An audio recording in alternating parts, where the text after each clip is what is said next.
ప్రియమైనటువంటి దేవుని పిల్లలారా, ఈనాడు నవదిన ప్రార్థన 3వ రోజు. ఈ దేవుని భోజనం మనందరి కోసం సమర్పించడానికి, దేవుని యొక్క ఆశీర్వాదాలను కూడా అందించడానికి పూజ్య గురువులు ఫాదర్ పశ్చిమాల బాలఫాదర్ గారు, ఏలూరు రాసిన వికార్జున ఫాదర్ గారు మన మధ్యలోకి మన ఆహ్వానాన్ని అందించి వచ్చి ఉన్నారు. కాబట్టి ఈరోజు ప్రత్యేకంగా ఫాదర్ గారిని మన విచారణకు ప్రత్యేకంగా చప్పటి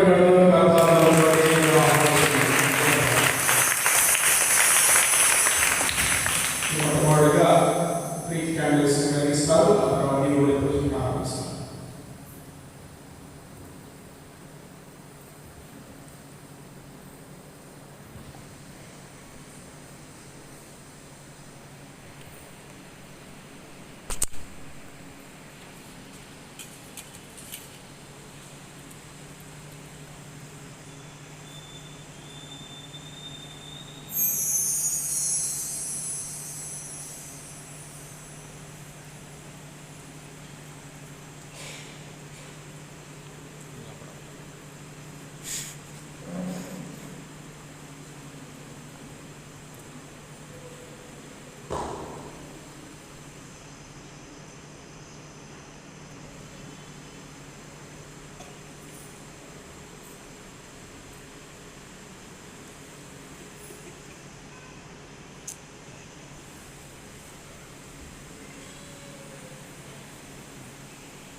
Parish Council members and kitchen depots సభ్యులు హరిజన సభ్యులకు Parish Council members, kitchen depot, Legion of Mary,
పితా పుత్ర పవిత్రాత్మ నామమునా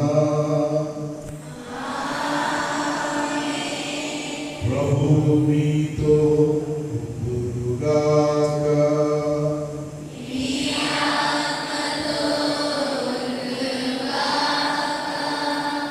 ప్రియమైన సహోదరి సహోదరులారా, మన పండుగ అమలాపురం విచారణ పండుగ, దేవాలయ పండుగ, అమలోభావాల పండుగ డిసెంబర్ 2వ తారీఖున జరుపుకునే సందర్భంలో జరుపుకుంటూ ఉన్నటువంటి నవదిన పూజలలో 3వ రోజు ఇది. ఈ నవంబర్ 30వ తేదీ నాకు చాలా ముఖ్యమైనటువంటి రోజు. మా అమ్మ చనిపోయిన రోజు. ఇదే ఊళ్ళో పుట్టి పెరిగి ఇక్కడే మరణించినటువంటి మా అమ్మ కొరకు ఈ దేవాలయంలో పూజలు అర్పించడం దేవుడు నాకు ఇచ్చినటువంటి ఒక ప్రత్యేక అనుగ్రహంగా భావిస్తున్నాను. ఎందుకంటే ఫాదర్ గారు నన్ను జెండా వందనానికి రమ్మన్నారు 3 రోజుల క్రితం.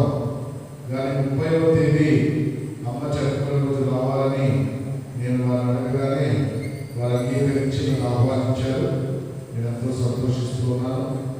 నాతో పాటు చెల్లెలు కూడా వచ్చారు. అయితే అంతకన్నా ముఖ్యమైనటువంటి రోజు ఈ రోజు. ఎందుకంటే ఈరోజు ఆగమన కాలంలో ప్రవేశిస్తూ ఉన్నాము. ఇది ఆగమన కాలం మొదటి ఆదివారం. క్రైస్తవులందరికీ చాలా ప్రాముఖ్యత కలిగినటువంటి దినం ఆగమన కాలం. ప్రభువైన యేసుక్రీస్తు జన్మదినానికి మనల్ని సిద్ధపరిచే కాలం. ఆధ్యాత్మిక సిద్ధపాటు లేకుండా క్రిస్మస్ పండుగను జరుపుకున్నట్లయితే ఆ పండుగ వలన మనకి ఎటువంటి లాభం లేదు. అందువలన ఈ 25 రోజులు 24 రోజులు మనం ప్రత్యేకమైన సిద్ధపాటుని కలిగి పాప సంకీర్తనాలు చేసి దివ్య పూజల్లో పాల్గొని 24 అర్ధరాత్రి మనం జరుపుకోబోయే పండుగ కొరకు సిద్ధపడతాం. ఈ సంవత్సరం క్రిస్మస్ పండుగ చాలా ముఖ్యమైనటువంటి. ఎందుకంటే ఈ పండుగ 2025వ క్రిస్మస్ పండుగ. 2025వ క్రిస్మస్ పండుగ జూబిలీ. నేను వస్తూ ఉంటే చూశాను, చంద్రా బ్రదర్స్ సిల్వర్ జూబిలీ. ఏంటిది వేడుక చేసుకుంటున్నారు జూబిలీ? జూబిలీ అనేది బైబుల్లోనే ప్రారంభమైంది. బయట వాళ్ళు కూడా చేసుకుంటున్నారు. మనం ఇంకా ఆనందంగా 2025వ క్రిస్మస్ పండుగని ఆనందంగా జరుపుకోవాలి. దాని కొరకు సిద్ధపడాలి. ముఖ్యంగా ఈరోజు యాగమన కాలంలో మనం ప్రవేశిస్తున్నాం. యాగమన కాలంలో గ్లోరియా గీతాన్ని కూడా శ్రీసభ పాడటం లేదు. ఎందుకంటే యాగమన కాలం ఒక ప్రత్యేకమైన కాలంగా మనం గ్రహించాలి. అందువల్ల ఒక నిమిషం అందరూ మౌనంగా ఉండి చేసినటువంటి పాపాలను, పొరపాట్లను దేవుడు ముందు ఒప్పుకొని పశ్చాత్తాపడదాం. ముఖ్యంగా చాలా మంది పాప సంకీర్తనం చేయడం మానివేశారు. మరలా మనం ప్రారంభించాలి. మా చిన్నప్పుడు ప్రతి శనివారం పాప సంకీర్తనాలు చేయించేవాడు. అమ్మగారు ఆదివారం పూజలో పాల్గొనేవాడు. కనుక పాప సంకీర్తనం మానివేసినటువంటి వారు ఎవరైనా ఉన్నట్లయితే త్వరలోనే పాప సంకీర్తన చేయడానికి ప్రయత్నించండి. ఈ దివ్య పూజలో యోగ్యంగా పాల్పంచుకోవడానికి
సర్వశక్తిగల సర్వేశ్వరుడు మనకు దయచూపి మన పాపములను మన్నించి మనల్ని నిత్య జీవమునకు చేర్చుదురుగాక.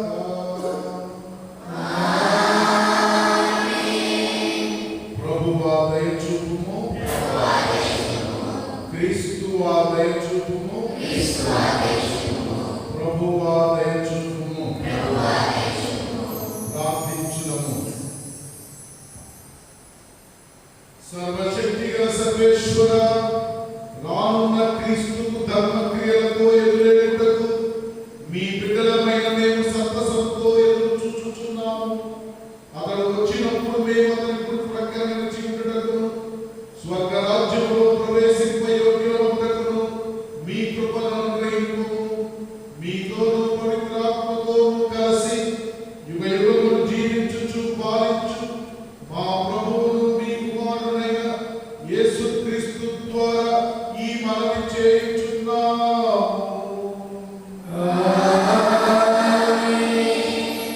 ఈ రోజులో వల్ల వెంకటేశ్వరరావు ఆశా అక్షయ కుటుంబానికి దేవాదేవుడు చేసిన మేలుకొంటుగాను జిల్లా జయరాజు మరియు స్త్రీలకు దేవుడు చేసిన మేలకు స్త్రీలకు మంచి ఆనందం దయచేయమని ఎలిజబెత్ మరణపొందిన జోసఫ్ అదేవిధంగా మరణపొందినటువంటి జోబ్ గారి ఆత్మకి విశ్రాంతి పొందినట్టుగా పుష్ప రాజేశ్వరి స్వామి ఆత్మకి విశ్రాంతి పొందినట్టుగా ఓకే నాయుడు ప్రవేణి లక్కీ యశస్వికి దేవుడు వారి కుటుంబాన్ని చేసిన మేరకు కృతజ్ఞతగా మరి కుటుంబాన్ని దీవించాలి. గుర్రా సూర్యరామ ఆత్మకి విశ్రాంతి కలగాలి. తరపట ఆనంద శాస్త్ర కుటుంబానికి దేవుడు చేసిన మేరకు కృతజ్ఞతగా ఎలమంతుల సత్యనారాయణ గారి కుటుంబాన్ని గడిచిన కాలం అంతా కాచి కాపాడిన కుటుంబానికి దేవుడు చేసిన మేరకు కృతజ్ఞతగాను నల్ల వెంకటరమణ మాస్టర్ గారిని విశ్రాంతిగా పొందు సూర్య గారి కుటుంబం వజ్రావతి తులసి చరణ్ గ్లోరీపై రవితేజ సునీత హంసిక తేజ్ కుటుంబాలు నందపల్లి బాలసుబ్రహ్మణ్యం గ్రేస్ వారి కుటుంబం దేవుడు చేసిన మేరకు కృతజ్ఞతగా జస్మితాకి పుష్పకి మంచి ఆరోగ్యము జ్ఞానము రావాలని తల్లి యొక్క దీవెను మరి కుటుంబంపై దయచేయమని ప్రార్థన చేసుకుందాం. అలాగే ఈనాడు కొనియాడే కుటుంబాలు గురుమల స్వామీజీ, తరపటానంద శాస్త్రి, వెంకటేశ్వరరావు, గీతా పొందు నాగేశ్వరరావు, పొందు సూర్యబాబు, సత్యాల మోహన్, సత్యాల జయరాజు, సత్యాల గోపి, ఎన్ రాజశేఖర్, కార్యం శ్రీనివాసు, జిల్లా నిర్మల, యాదవ రాజ్కుమార్, సాక విజయరాజు, అంగడి వినోద్, ముతాపద రాజ్కుమార్, సరళ జార్జ్ మోహన్, నోపై శ్రీరాములు, నోపై కుమార్, నోపై నవీన్, పొందు మదన్, పొందు నాగేశ్వరరావు, గుర్రాల నిర్మల, కుమార్ ప్రసాద్, పొందు చంద్రమ, జల్ది బాలవేరి, కమిడి శ్రీను, పరమట ప్రభాకర్, పూజ సత్యనారాయణ, సత్యాలు వీరి కుటుంబాల కోసం ప్రత్యేకంగా ప్రార్థించేద్దాం. మరి ఈరోజు ఈ కుటుంబాలు ప్రత్యేకంగా కొనియాడుతుండగా మరి వారి కోసం ప్రత్యేకంగా ప్రార్థన చేస్తున్నాం. చంద్రపల్లి సీతమ్మ కుమారుడి కోసం, కూతురు కోసం, కుటుంబంలో ఉన్న బిడ్డ కోసం మరి ప్రార్థన చేస్తున్నాం. గుమ్మల దేవాలయం, విజయ సుశీల, హేమలత, కుమారి, కథ బాపూజీ, కథ దయామణి విరాట్ విశ్రాంతి పొందినట్టుగా నేలి బాలస్వామి, సత్యపతి శ్రీకాంత్, చిన్ని లావణ్యుడు దేవుడు చేసిన మేలుగా దేవుడి ఆశీర్వాద దీవెన పరంగా ఎప్పుడెప్పుడు దయచేయమని ఈ యొక్క దీవెన రోజులో ప్రత్యేకంగా ప్రార్థన చేస్తున్నాం.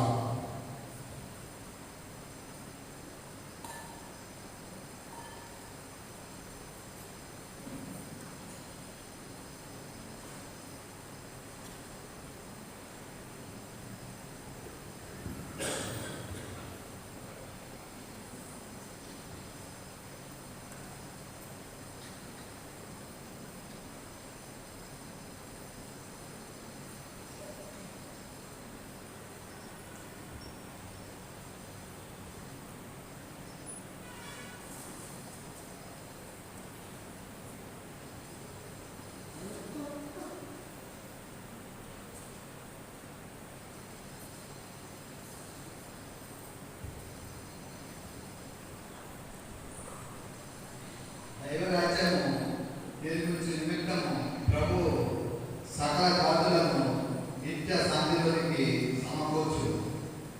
మొదటి పట్టణము యెషయా గ్రంథము 2వ అధ్యాయము 1వ వచనం నుండి 5వ వచనం వరకు. యెషయా గ్రంథము 2వ అధ్యాయము 1వ వచనం నుండి 5వ వచనం వరకు. యోధా యెరూషలేములో నుంచి ఆమోసు కుమారుడు యెషయా చూసిన దర్శనమిది.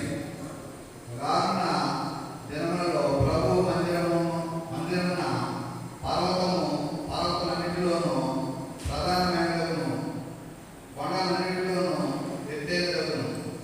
సకల జాతులు ప్రవాహం వలె దాని చెంతకు వద్దురు. అనేక మంది ప్రజలు వచ్చి ఇట్లు చెప్పుదురు, మనము ప్రభు పర్వతముకు పోవుదము, యాకోబు దేవుని దేవాలయములకు పోవుదము. ఆయన తన మార్గములను మనకు బోధించును, మనము ఆయన త్రోవలలో నడుచుదాము. ధర్మశాస్త్రము సీయోను నుండి వచ్చును, ప్రభు వాక్కు యెరూషలేము నుండి బయలువెళ్ళును.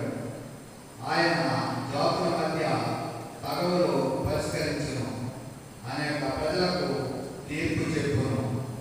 వారు తమ కత్తులను కర్రలుగా సాగుకొట్టుకుందరు, తమ ఈటెలను పడవలుగా మార్చుకుందరు. ఒక జాతి మరొక జాతి మీద కత్తి రుయ్యరు. ప్రజలు యుద్ధముకు శిక్షణ పొందరు. యాకోబు వంశజులారా రండు, మనము ప్రభు దయచేయు వెలుగులో నడుచుదాము. ఇది ప్రభువుకు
మనకు రక్షణ లభించు సమయం అయితే దగ్గరమైంది. 2వ పట్టణము పునీత పౌలు గారు రోమియోకు రాసిన లేఖ 13వ అధ్యాయము 11వ వచనం నుంచి 14వ వచనం వరకు. సోదరులారా, ఇప్పుడు ఎంత వేరైనదో మీకు తెలియదు కదా, కనుక తప్పక దీనిని ఆచరింపుడు. మీరు నిద్ర నుండి మేల్కొనవలసిన సమయమైనది. మొదట మనము విశ్వసించిన నాటి కంటే ఇప్పుడు మనకు రక్షణ లభించు సమయం మరింత దగ్గరైనది. రాత్రి వెలుగు వచ్చినది, పగలు సమీపించినది. చీకటికి చెందిన పనులను మనం ఇక మానివేయము. పగటి వేళ పోరాటమునట్లకు ఆయుధములు ధరించము. వెలుతురులో జీవించు ప్రజలుగా సత్ప్రవర్తన కలిగి ఉండుము. వినోదముతో కూడిన విందులు కానీ, త్రాగుబోతుతనములు కానీ, భోగలాసత్వములు కానీ, అసభ్యవర్తన కానీ, పోట్లాట కానీ, అసూయ కానీ ఉండరాదు. కానీ ప్రభువైన యేసు క్రీస్తును ధరించి మీ శరీర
24వ అధ్యాయము 37వ వచనం నుంచి 44వ వచనం వరకు.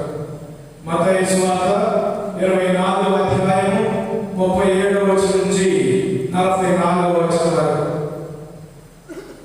నోవా దినములందు ఎట్లుండునో అట్లనే మనిషి కుమారుని రాకయు ఉండును.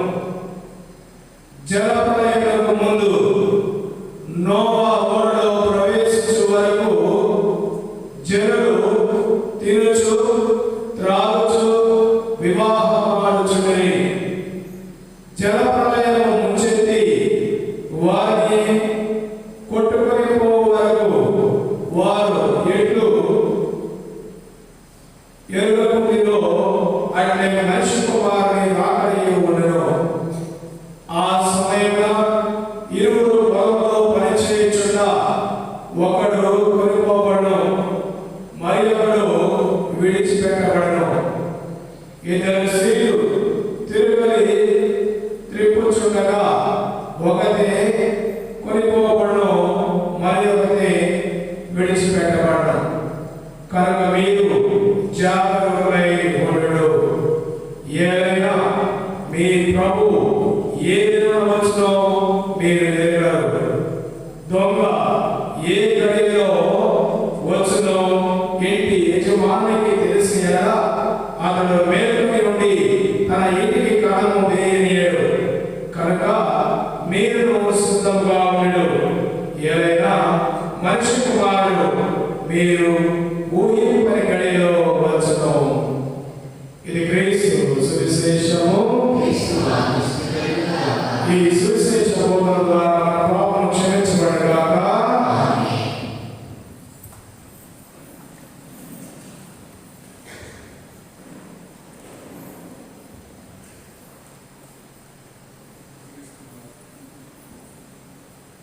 క్రీస్తునాథునియందు ప్రియమైన సహోదరి సహోదరులారా, ముందుగా మనం ఆగమన కాలం గురించి మాట్లాడుకోవాలి. మనందరికీ తెలిసినట్లుగా దైవారాధన లేదా దైవార్చన క్రమం అన్న ఈ దైవార్చన క్రమాన్ని కొన్ని కాలాలుగా శ్రీసభ విభజించింది.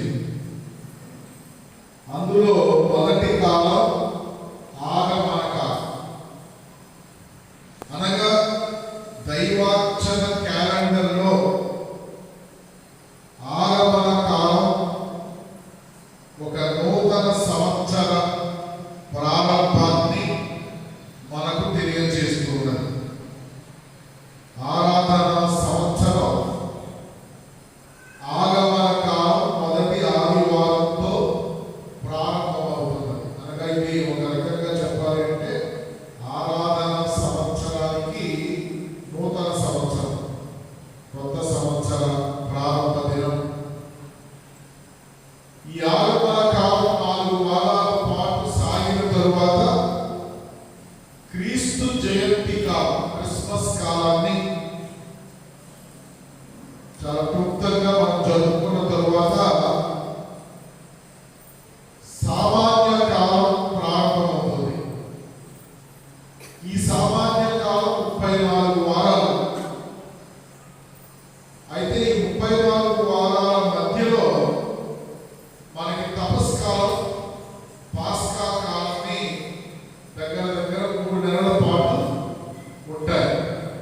అంటే ఆగమన కాలం, క్రిస్మస్ కాలం, సామాన్య కాలం, తపస్కాలం, పాస్కా కాలం, మరలా సామాన్య కాలం, దానితో 34 ఆదివారం క్రీస్తు రాజు పండుగతో ఆ సంవత్సరం క్యాలెండర్ మనం ముగించుకొని మరలా ఆగమన కాలం మొదటి ఆదివారాన్ని ప్రారంభించుకున్నాం. మరలా ఇప్పుడు ఆగమన కాలం ప్రారంభమైంది.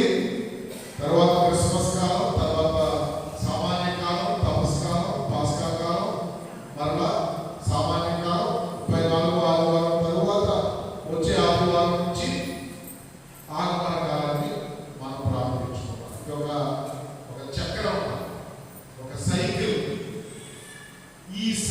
సైకిల్లో 3 సంవత్సరాలకి మొత్తం బైబిల్ పఠనాలన్నీ ప్రతిరోజు ప్రతి ఆదివారం మనకు జరిగే ఆరాధనలో పాల్గొన్న వారికి పూర్తిగా బైబిల్ పఠనాలన్నీ కూడా అందించబడతాయి. 3 సంవత్సరాల కాలం 3 సైకిల్స్ అన్నారు. దాన్ని ABC, A cycle, B cycle, C cycle, దాన్ని బట్టి పట్టణాలన్నీ కూడా మనకి ఏమంటే మొదటి సంవత్సరం, రెండవ సంవత్సరం, మూడవ సంవత్సరం, మరలా మొదటి సంవత్సరం, రెండవ సంవత్సరం, మూడవ సంవత్సరం. ఈ సంవత్సరం పట్టణాలు మొదటి సంవత్సరానికి చెందినయా, రెండవ సంవత్సరానికి చెందినయా, మూడవ సంవత్సరానికి చెందినయా తెలవకపోతే మనం పట్టణాలు చదువుకోలేము. అందుకే ఇక్కడ దైవాచన గ్రంథం ఉంది. దానికి తోడుగా దైవ గ్రంథ పఠనాల పుస్తకం తయారు చేయబడి దాంట్లో ఏ సంవత్సరం తాలూకా సైకిల్ పఠనాలు దానికి అనుగుణంగా ముద్రించబడ్డాయి. కాబట్టి మన కథోలిక ఆరాధనలో ఈ దైవాచన గ్రంథం అలాగే దైవ గ్రంథ పఠనాల గ్రంథం చాలా ప్రాముఖ్యత కలిగి ఉన్నాయి. మీరు నూతన సంఘానికి వెళ్ళిన, సిఎస్ఐ సంఘానికి వెళ్ళిన ఈ సైకిల్ని వాళ్ళు కూడా పాటిస్తారు. పెద్దెకోస్తులు లేదంటే ఎల్ఈఎఫ్ ఇక మిగిలిన చిన్న సంఘాల వాళ్ళు లేదా స్వతంత్ర సంఘాల వాళ్ళు ఈ సైకిల్స్ పాటించారు. కాబట్టి కథోలిక ఆరాధనకి, కథోలికేతర ఆరాధనకి చాలా తేడా ఉంది. చాలాసార్లు వాళ్ళు బయటకు వెళ్ళినప్పుడు కొన్ని గ్రామాల్లో ప్రజలు ఏమంటారంటే కథోలిక ఆరాధన బోరింగ్గా ఉంటుంది, మిగిలిన లేదా కొన్ని క్రైస్తవ సంఘాలకు వెళ్ళినప్పుడు అక్కడ ఎక్కువగా పాటలు పాడతారు, మమ్మల్ని ముందుకు పిలుస్తారు, చాలా ఆనందకరమైనటువంటి వాతావరణంలో వారి ఆరాధన ఉంటుంది, మన ఆరాధన ఆ విధంగా ఎందుకు ఉండదు అని చెప్పి చాలా కలుగుతుంది. కొంతమందికి ఈ ఆరాధన నచ్చక వేరే ఆరాధన పడుతుంటారు, కొంతమందికి ఆ ఆరాధన నచ్చక ఈ ఆరాధన వస్తూ ఉంటారు. కానీ కథోలిక ఆరాధన అనేటటువంటిది లేదా ఆరాధన క్రమాన్ని గత 2000 సంవత్సరాలుగా కథోలిక శ్రీ సభ కొన్ని నియమాలను అనుసరించి ఏర్పాటు చేసుకున్నారు. కాబట్టి ఇది ప్రపంచవ్యాప్తంగా, నేను మొట్టమొదటిసారి అమెరికా వెళ్ళినప్పుడు అక్కడ దేవాలయం ఎలా ఉంటుందో, పూజ ఎలా చేయాలో అని లోపలికి పెట్టినప్పుడు అక్కడ కూడా దేవాలయం ఇలాగే ఉంటుంది.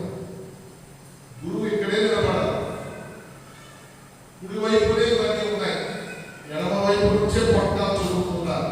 అంటే ప్రపంచమంతా ఒక ఐక్యతతో కూడినటువంటి ఒక ఆరాధన క్రమం. ఇదే పట్టణం మీరు అమెరికా వెళ్ళినా, అమలాపురంలో ఉన్నా ఈ రోజు చదువుకునే పట్టణాలు ఇవే. మీరు ఎక్కడికి వెళ్ళినా, సింగపూర్ వెళ్ళినా, మలేషియా వెళ్ళినా, లేకపోతే ఇంకేదో చిన్న ఊరు వెళ్ళినా కథోలిక దేవాలయం చదువుకునేటటువంటి పట్టణాలు ఇవే. అంటే ఒక క్రమ పద్ధతిగా ఈ ఆరాధనను శ్రీ సభ ఏర్పాటు చేసింది. అలాగే ఈ ఆరాధనని ఏ గురువు తన ఇష్టమైన రీతిలో చేయకుండా కట్టడి చేసింది. ఆ కట్టడి కనుక లేకపోతే నేను ఒక విధంగా చేస్తాను, నాకు డ్యాన్స్ వస్తే డ్యాన్స్ చేస్తాను, పూజ చేయవచ్చు. ఇంకొకరికి మాటలు బాగా చెప్పగలిగితే ఆరాధన మాటలతోనే గడపవచ్చు. అలా కాకుండా గురువులందరినీ కట్టడి చేస్తూ ఒక ఐక్యతతో కూడినటువంటి కథోలిక ఆరాధనని శ్రీ సభ ఏర్పాటు చేసింది. అప్పుడప్పుడు ఈ ఆరాధన క్రమాన్ని శ్రీ సభ పర్యవేక్షిస్తూ ఎక్కడైనా ఎవరైనా గురువులు కానీ ఎవరైనా ఈ ఆరాధన క్రమాన్ని తమ ఇష్టానుసారంగా మారుస్తూ ఉన్నట్లయితే వారిని దండించి కట్టడి చేసేటటువంటి ఒక సంఘాన్ని శ్రీ సభ ఏర్పాటు చేసింది. అందువలన ఈ ఆరాధన, కథోలిక ఆరాధన చాలా పవిత్రమైనటువంటి ఒక ఆరాధన. ఈ ఆరాధన, ఈ చెప్పబడేటటువంటి మాటలు, ఈ గ్రంథంలో రాయబడినటువంటి మాటలు అన్ని చోట్ల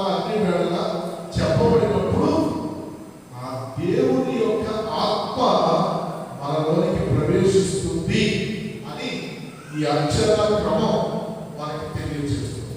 ఎంత డీటెయిల్గా ఈ అర్చన క్రమాన్ని గురించి సెమినరీలో బ్రదర్ గారు వివరిస్తారంటే, మనం దేవాలయంలో ధూపం వేసేటప్పుడు ఎన్నిసార్లు ధూపం వేయాలి అనేటటువంటి చిన్న విషయం మొదలుకొని దివ్య సత్ప్రసాదంలో ప్రభు అయినటువంటి యేసుక్రీస్తు ఏ విధంగా వాసమై ఉన్నారు అనేటటువంటి పెద్ద విషయం వరకు శ్రీ సభ ఈ దైవార్చనను దైవారాధన క్రమాన్ని పర్యవేక్షిస్తూ ఉన్నది. అందుచేత ఇది చాలా పవిత్రమైనటువంటి ఆరాధన క్రమం. గురువులు కూడా తమకు ఇష్టం వచ్చినట్లుగా దీన్ని మార్చడానికి కానీ వారికి ఇష్టం వచ్చినట్లుగా చేయడానికి కానీ వీలు లేనటువంటి ఒక పవిత్రమైనటువంటి కార్యం. రెండవదిగా ఆగమన కాలం యొక్క ప్రాముఖ్యత ఏంటి అంటే, పూర్వకాలంలో ఆగమన కాలం మొదటి ఆదివారం నుంచి 24వ తేదీ వరకు క్రీస్తు జయంతి సిద్ధపాటు కాలం అని పిలిచేవారు. అంటే ఆగమనం. ఎవరి ఆగమనం? క్రీస్తు ఆగమనం. క్రీస్తు వస్తాడు కనుక ఆయన ఆగమనానికి మనం సిద్ధపడాలి. దీని రెండు భాగాలుగా చేసి ఆగమన కాలం మొదటి ఆదివారం నుంచి 16వ తారీఖు వరకు మొదటి భాగంగా, 15వ తారీఖు నుంచి 24వ తారీఖు వరకు రెండవ భాగం. అంటే మొదటి భాగంలో ఖచ్చితంగా సిద్ధపడి మాత్రమే చేయాలి. రెండవ భాగంలో క్రిస్మస్ పండుగకి సంబంధించి అలంకరణ కానీ లేదంటే చిన్న చిన్న విషయాలు కానీ జరుపుకుంటూ ఉండవచ్చు అనేది పూర్వకాలంలో మనం నేర్చుకున్నాం. కానీ ఈరోజు మీరు బయటకు వెళ్ళినట్లయితే ఒక పాస్టర్ గారిని పిలిచారు, క్రిస్మస్ పండుగ జరుపుకుంటున్న ఫాదర్ మీరు రావాలని చెప్పి. సరే సార్ అని చెప్పి నేను క్యాలెండర్లో డిసెంబర్ నెల క్యాలెండర్ తీసి ఏ తారీఖు సార్ ఆయన చెప్పారు నవంబర్ 25 అన్నారు. నేను అనుకున్నాను డిసెంబర్ అనుకోయి నవంబర్ అన్నారు అనుకుని, సార్ డిసెంబర్ నవంబర్ అంటే నవంబర్ 25. ప్రపంచంలో క్రిస్మస్ పండుగని మేమే మొట్టమొదటిగా ప్రారంభిస్తున్నాం మా ఊళ్ళో. ప్రతి సంవత్సరం నవంబర్ 25 ఆయన క్రిస్మస్ పండుగ చేస్తారు. ఆ తర్వాత ప్రతిరోజు నవంబర్ 25 నుంచి డిసెంబర్ 25 దాకా ఊరు నిండా స్టార్స్, డెకరేషన్స్, పండుగలు, సెమీ క్రిస్మస్ అని మొదలైంది.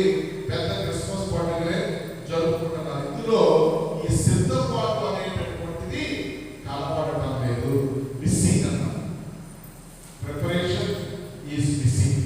కనుక ఆధ్యాత్మికమైనటువంటి సిద్ధపాటు లేకుండా ఇలాంటి క్రిస్మస్ పండుగలు జరుపుకోవడం వలన మనకి ఎటువంటి ఆధ్యాత్మిక ప్రయోజనం కలుగదు. అందుచేత ఈ క్రిస్మస్ పండుగని ఏ విధంగా జరుపుకోవాలి అనే దాని గురించి పఠనాలన్నీ 24 రోజులు మనకి తెలియజేస్తున్నారు. అందుచేత 24 రోజులు కుటుంబం అంతా ఒక చోట చేసి ప్రతిరోజు పరిశుద్ధ గ్రంథం తీసుకొని ఆగమన కాల పఠనాలు చదువుతూ ప్రార్థనలు గడుపుతూ ఈ క్రిస్మస్ పండుగ వరకు 16వ తేదీ వరకు మీరు సిద్ధపాటు వరకు ప్రయత్నించి 15 తర్వాత కొత్త బట్టలు కొనుక్కోవడానికి, అలంకరణ చేయడానికి, పిండి వంటలు తీసుకోవడానికి, ఆ సమయంలో కూడా ఈ ఆధ్యాత్మిక సిద్ధపాటు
మన ఈ జూబిలీ సంవత్సరాన్ని కూడా ముగించుకోబోతున్నాం. రెండవ ఆగమనం ఏంటి అంటే యేసుక్రీస్తు రెండవ రాకడ, ప్రభు మరలా తిరిగి వస్తాడు అనేటటువంటి సత్యాన్ని తొలి క్రైస్తవ సంఘం నమ్మింది. పౌలు గారైతే ఎంత బాగా నమ్మాడు అంటే తాను బ్రతికి ఉండగానే యేసుక్రీస్తు మరలా తిరిగి వస్తాడని ఆయన నమ్మాడు, ఆశపడ్డాడు, ప్రభువును కలుసుకోవడానికి సిద్ధపడ్డాడు. అయితే అది జరగలేదు. ఎప్పుడు జరుగుతుంది? ఆ తారీఖు మనకు ఎలా తెలుస్తుంది అంటే ఈరోజు మత్తయి సువార్త నుండి మనం సువిశేషం చదువుకుందాం. ఈ సువార్తలో ప్రభు ఏం చెప్తున్నాడంటే మనుష్య కుమారుడు మరలా తిరిగి వస్తాడు, కానీ ఎప్పుడు వస్తాడో ఎవరికీ తెలియదు. దొంగ ఏ గడియలో వస్తాడో ఇంటి యజమానికి తెలిసిన ఎడల అతడు ఖచ్చితంగా ఆ దొంగను పట్టుకోవడానికి నిద్ర పోకుండా మేలుకొని ఉండి ఎంత అప్రమత్తంగా ఉంటాడో మనకు తెలుసు. కానీ దొంగ ఎప్పుడు వస్తాడో తెలియనప్పుడు రాడేదో అనుకుని ఇంటి యజమాని నిద్రపోతాడు. ఆ సమయంలో దొంగవాడు అకస్మాత్తుగా హఠాత్తుగా వస్తాడు. కనుక క్రీస్తు రెండవ రాకడ సత్యం జరుగుతుంది.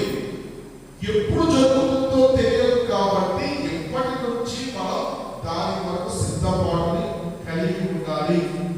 దానికి ప్రభువు చెప్పిన ఒక మంచి ఉదాహరణ ఏంటంటే ఆది కాలంలో 6వ అధ్యాయంలో నోవాను గురించినటువంటి విషయం గురించి మనం చదువుతాం. ఈ నోవా సమయంలో మనుషులందరూ చెడు పనులు చేస్తూ ఉండటాన్ని చూసినటువంటి దేవుడు ఈ సృష్టిని అంతటినీ నాశనం చేయాలని భావించాడు, కానీ నోవాను అతని కుటుంబాన్ని రక్షించాలనుకున్నాడు. దేవుడు నోవాను పిలిచి నీవు ఒక ఓడను సిద్ధం చేసుకొని నీ కుటుంబము నువ్వు ఆ ఓడలోకి ప్రవేశించి తలుపును వేసుకొని ఉండు అని చెప్పినప్పుడు నోవా దేవుడిని ఏమి అడగలేదు, ప్రశ్నించలేదు. దేవుడు చెప్పిన మాట ప్రకారంగా ఓడను సిద్ధం చేసుకునే పనిలో పడ్డాడు. సిద్ధపాటు చూసినటువంటి వారందరూ నోవాను చూచి నవ్వారు. వర్షమా కురవడం లేదు. ఈరోజు ఉదయం చూస్తే మధ్యాహ్నం నుంచి వర్షం వస్తుందనే విషయం మనం ఎవరు ఊహించలేదు. మేము బయలుదేరినప్పటి నుంచి వర్షమే, ఉదయం వర్షం పడుతుందనే సూచనలే లేవు. నోవాతో వాడు చెప్పిన మాట ఏంటంటే వర్షాలు లేవు, వేసవి కాలం, నీ పక్కన సముద్రం లేదు, నీరు లేదు, ఎక్కడికి తీసుకెళ్తావు ఈ ఓడని, నువ్వు ఎందుకు ఓడను తయారు చేస్తున్నావని నవ్వినా నోవా మాత్రం దేవుణ్ణి నమ్మి ఓడను చేసుకున్నాడు. 40 రోజులు 40 రాత్రులు కురిసిన వర్షం కారణంగా జల ప్రళయం సంభవించినప్పుడు నోవా అతని కుటుంబం మాత్రమే రక్షించబడ్డారు. అందుకే ప్రభు అంటున్నాడు, ఆ రోజు నోవా కాలంలో ప్రజలందరూ తిరుచు త్రాగుచు పెళ్లిళ్ళు చేసుకుంటూ తమ జీవితాన్ని ఒక రకంగా జీవించారు, కానీ రానున్న ఉపద్రవం గురించి వాళ్ళు పట్టించుకోలేదు. కనుక మీరు అలాంటి మూర్ఖత్వం కలిగి ఉండకండి. మనిషి కుమారుని రెండవ రాకడ కొరకు మీరు సిద్ధపడండి. ఎలా సిద్ధపడాలి అనేది 2వ పట్టణంలో రోమీయులకు రాసినటువంటి లేఖలో పౌలు గారు చెబుతున్నాడు. ఏ విధంగా మీరు శరీరం ఏదైతే మీకు ఆనందాన్ని కలుగచేస్తుందో దాని వెంట పడకండి, ఆత్మకు కావలసిన దాని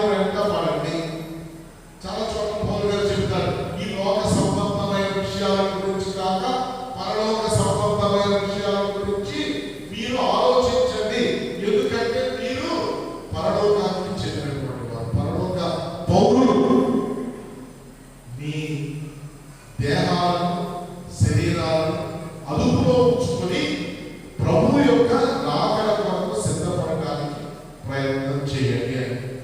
మొదటి పట్టణంలో యెషయా గారు రాసినటువంటి గ్రంథం 2వ అధ్యాయం నుంచి మనం చదువుకున్నాం.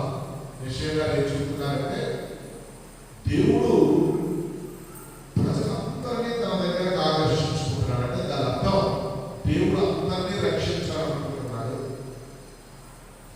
ఈ ప్రజలందరూ కూడా దేవుడి యొక్క పవిత్రమైన పర్వతం దగ్గరకు వెళ్ళాలని, దేవాలయంలోకి ప్రవేశించాలని ఆశపడుతూ ఉన్నారు.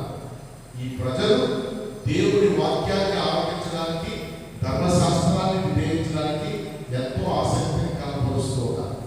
ఆ విధంగా మనం కూడా దేవుడి యొక్క వాక్యాన్ని వినడానికి ఆసక్తిని కలిగి ఉంటూ ఆ వాక్యం ప్రకారంగా జీవించడానికి ప్రయత్నం చేసినట్లయితే ఈ ఆగమన కాలంలో క్రీస్తు మొదటి రాకడ వరకు, రెండవ రాకడ వరకు మన ఆధ్యాత్మిక సిద్ధపాటుని కలిగి ఉన్నాం.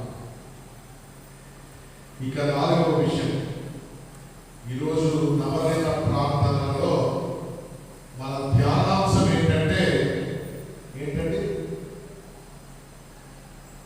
ఈరోజు ధ్యానాంశం ఏంటి? 3వ రోజు మరియ తల్లి కన్యామాత. చాలా చక్కగా గుర్తుపెట్టుకున్నారు. ముందు కూర్చున్న పిల్లలు గుర్తు రావడం లేదు, అందుకే తలలు చేసుకొని మాట్లాడడం లేదు. కన్యామాత అంటే ఏంటి?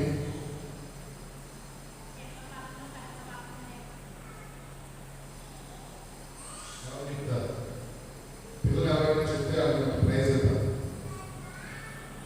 కన్యామాత,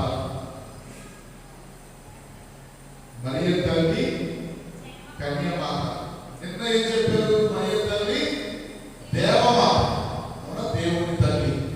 ఈ రోజు మనం కన్యామాత అనే విషయాన్ని గురించి మాట్లాడుకుంటున్నాం. కన్యామాత అంటే ఏంటంటే, మరియమ్మ గారు కన్యగా ఉండి తల్లి అయ్యారు. ఇది ఒక అసంభవమైనటువంటి విషయం. కన్యగా ఉన్నటువంటి స్త్రీ మాతృత్వాన్ని పొందలేదు, తల్లిగా అవ్వలేదు. తల్లి అయినటువంటి స్త్రీ కన్యాన్ని పిలవడానికి వీలేదు. అంతే కదా? నిజమే కదా? ఈ సృష్టిలో ఏ స్త్రీనైనా కన్యా తల్లి అని పిలిస్తే అది మరియ తల్లినే. పూజలో ఒక చోట దేవుడి కన్యా తల్లి అని వస్తుంది. ఒకసారి బాగా కొత్తగా ఏం చదివారంటే దేవుడి కన్న తల్లి. అది కరెక్టే, కానీ మా బిషప్ గారు పాత వెనకాల ఉండి లాగారు. అన్ని లాగి సరిగ్గా చూడండి ఏముంది? కన్న తల్లి కాదు, కన్య తల్లి. కన్న తల్లి కూడా కరెక్టే, కానీ కన్య తల్లిని ఎందుకు చెప్పారు? మరియమ్మ గారు మాత్రమే వర్జిన్ మదర్, కన్య తల్లి అని పిలుస్తారు. కారణం ఏంటంటే, ఆమె దేవుని కుమారునికి తల్లిగా ఉండటానికి దేవుడు ఆమెను ఎన్నుకున్నప్పుడు ఆ కుమారుడు ఒక కన్య ద్వారా జన్మించాలి అనేటటువంటి యెషయా ప్రవక్త గ్రంథంలోని ప్రవచనం ప్రకారంగా జరగడానికే యెషయా ప్రవక్త గ్రంథం 7వ అధ్యాయంలో, ముఖ్యంగా ఈ క్రిస్మస్ ముందు సమయంలో ఈ పఠనం మనం చాలాసార్లు వింటాం. 7వ అధ్యాయం 10వ వచనం నుంచి మనం చదివితే 14వ వచనం వచ్చేటప్పటికి ఒక ప్రవచనం వస్తుంది. ఏంటది? సరే వీరుడు ప్రభువే నీకు ఒక గుర్తు చూపించుచున్నాడు. యువతి గర్భవతి అయి ఉన్నది. ఆమె కుమారుని కని అతనికి ఇమ్మానుయేలు పేరు పెట్టు. యెషయా ప్రవక్త ఈ ప్రవచనం చెప్పడానికి కారణం ఏంటంటే,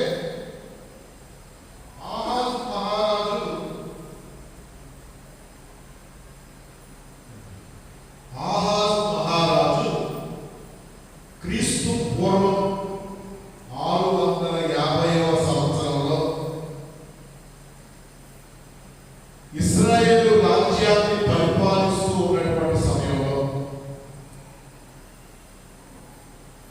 అతనికి ఒక పెద్ద సమస్య వచ్చి పడింది. ఆ సమస్య ఏంటంటే తన మీదకి 2 దేశాల సైన్యం దండెత్తి వస్తూ ఉంటే ఇతడు అసీరియా రాజు యొక్క శరణు పెడతాడు. అప్పుడు యెషయా ప్రవక్త ఆహాజు మహారాజు దగ్గరికి వచ్చి, మహారాజా, ఈ యుద్ధం జరుగుతూ ఉన్నది అనే విషయం నీకు తెలిసినప్పుడు నీ సైన్యం కంటే ఎదుట సైన్యం బలమైనదని నువ్వు తెలుసుకున్నప్పుడు నువ్వు ఎవరిని ఆశ్రయించావు సహాయం కొరకు? అసీరియా రాజుని సహాయం కోరావు. ఇది సరైనదేనా అని అడిగాడు యెషయా ప్రవక్త. దానికి ఆహాజు మహారాజు చెప్పిన జవాబు ఏంటంటే, నాకు వేరే గత్యంతరం లేదు. నా దగ్గర ఉన్న చిన్న సైన్యంతో ఆ ఇద్దరు రాజుల్ని నేను గెలవలేను కాబట్టి నా పొరుగులో ఉన్నటువంటి అసీరియా రాజు యొక్క శరణు కోరాను తప్ప. యెషయా అన్నాడు, ముమ్మాటికి తప్పే. కష్టంలో, ఆపదలో నువ్వు అపజయం పాలయ్యే అవకాశం ఉందని భావించినప్పుడు నువ్వు ఎవరి సహాయం కోరాలి? ప్రభువైన యావే సహాయం కోరాలి, దేవుని సహాయం కోరాలి. కానీ నువ్వు చేసిందేంటి? మనుషుల యొక్క సహాయం కోరుతున్నావు. నరుని సహాయం కోరుట కంటే దేవుని సహాయం కోరుట మేలు అని చెప్పి ఆహాజు బుద్ధి చెప్పినప్పుడు ఆహాజు యెషయా ప్రవక్త మాటల్ని నమ్మలేదు. అందుచేత యెషయా అంటాడు, నీవు దేవుణ్ణి నమ్మడం లేదు కాబట్టి దేవుడే నీకు ఒక గుర్తిస్తున్నాడు. ఆ గుర్తు ఏంటి అంటే ఒక ప్రవచనం, ఒక యువతి అనగా ఒక కన్య గర్భం ధరించి కుమారుని కంటుంది. మీరు యెషయా ప్రవక్త గ్రంథం అంతా చదివితే ఈ 14వ వచనం ఎవరి గురించి చెప్పాడు అనేది మనకి పూర్తిగా అర్థమవుతుంది. కానీ ఒకటి మాత్రం స్పష్టమైంది, మెస్సయ్య ఒక కన్య ద్వారా జన్మిస్తాడు అనేది అర్థమైంది. కానీ ఖచ్చితంగా రానున్న కాలంలో కన్య గురించి చెప్పాడా లేక ఇంకెవరి గురించి చెప్పాడా అనే సందేహం చాలా మందిలో ఉన్నది. మీరు మత్తయి సువార్తలోకి వచ్చినట్లయితే మత్తయి సువార్తలో 1వ అధ్యాయం మీరు చూసినట్లయితే 22, 23 వచనాలతో ఏమని చెప్పబడింది? ఇదిగో కన్య గర్భము ధరించి ఒక కుమారుని కనును.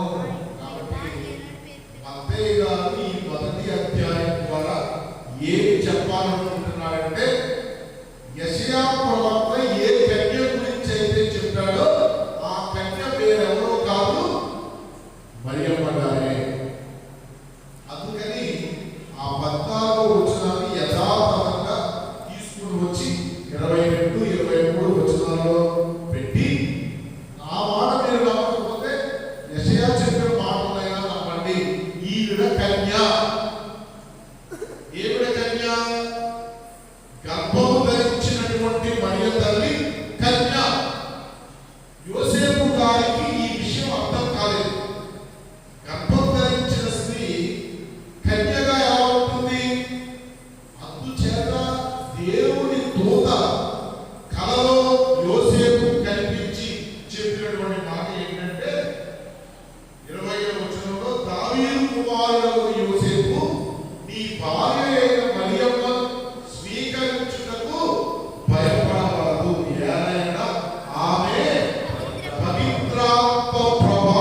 చేయును, సర్వోన్నతుని శక్తి నిన్ను ఆవరించును, అందుచేత ఆ పవిత్ర శిశువు దేవుని కుమారుడు అని పిలువబడును.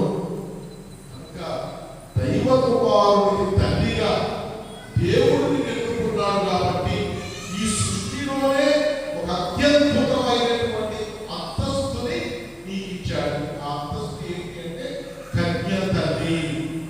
ఇంకా చాలా విషయాలు దీని గురించి మనం మాట్లాడుకోవచ్చు. ముఖ్యంగా 1వ అధ్యాయం 25వ వచనం మనం చూసినట్లయితే ఒక మాట చెప్పబడింది, కుమారుని ప్రసవించున్నంత వరకు ఆమెతో అతనికి ఎట్టి శారీరక సంబంధము లేదు. చాలా మందికి ఈ వాక్యం ఇంకో రకమైన అర్థాన్ని ఇస్తూ ఉన్నది. అందుచేత చాలా మంది ఈ వాక్యాన్ని ఇంకో రకంగా చెప్పాలి అంటే వివాదాస్పదమైనటువంటి వాక్యంగా భావిస్తారు. కానీ మత్తయి గారు చెప్పాలనుకున్నది ఏంటి అంటే బిడ్డ ప్రసవించేంత వరకు కూడా ఆమె కన్య కన్య కన్య, ఆ మాతృత్వాన్ని కలిగి ఉన్న ఆమె కన్య, ఆమె గర్భము ధరించిన ఆమె కన్య, ఆమె తల్లి అయిన ఆమె కన్య. ఎందుకంటే యెషయా ప్రవక్త యొక్క ప్రవచనాన్ని మత్తయి గారు గట్టిగా నమ్మాడు. ఆ తల్లి యొక్క కన్యత్వాన్ని గురించి 1వ అధ్యాయం అంతా మత్తయి గారు వివరిస్తున్నారు. అంతే తప్ప దాని తరువాత మరియ తల్లికి పిల్లలు ఉండాలని మత్తయి గారు ఎక్కడ చెప్పాలి? మత్తయి గారు ఎక్కడ చెప్పాలి? పరిశుద్ధ గ్రంథంలో ఒక అలవాటు, ప్రముఖమైనటువంటి వ్యక్తుల గురించి మాట్లాడేటప్పుడు వారి వంశావళిని బైబిల్లో రాసేవాడు. నిజంగానే మరియ తల్లికి యోసేపుకి వేరే సంతానం కలిగి ఉన్నట్లయితే, లేదా యేసు ప్రభువుకి సొంత తమ్ముళ్ళు చెల్లెళ్ళు ఉన్నట్లయితే వారి గురించి మత్తయి గారు ఖచ్చితంగా మరొక అధ్యాయాన్ని రాసి ఉండేవాడు.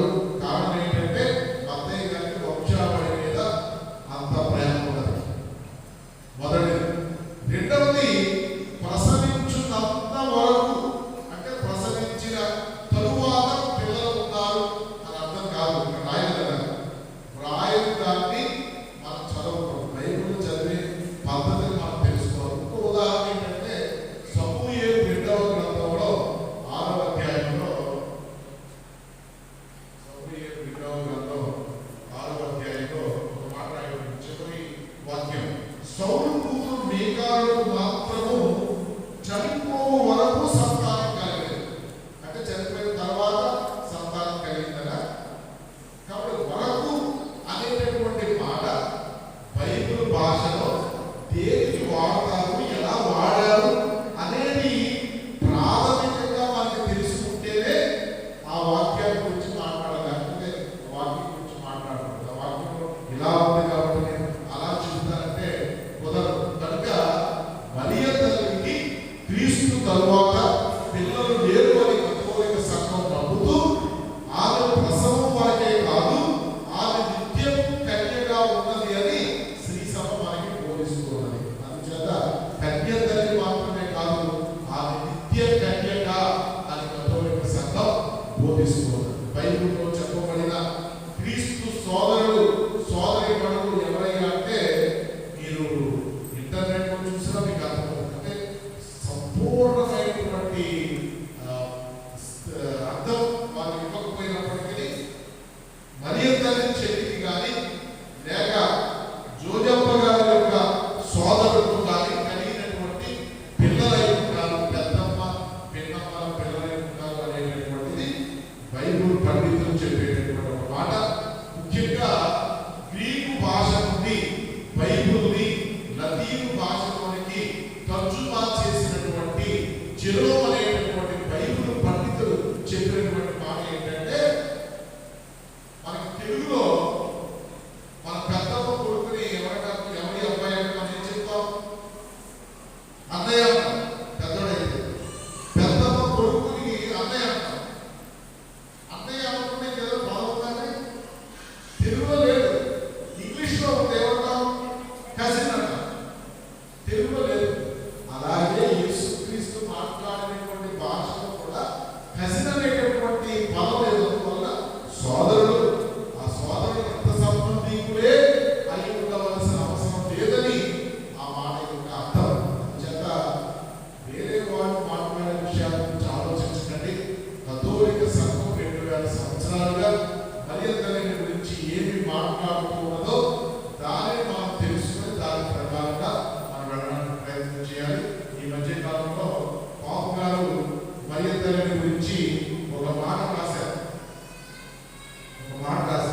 ఏమని యూట్యూబ్ ఎలా వచ్చిందంటే మర్యాదలను ఆరాధించవద్దని పాపం గారు చెప్పారు.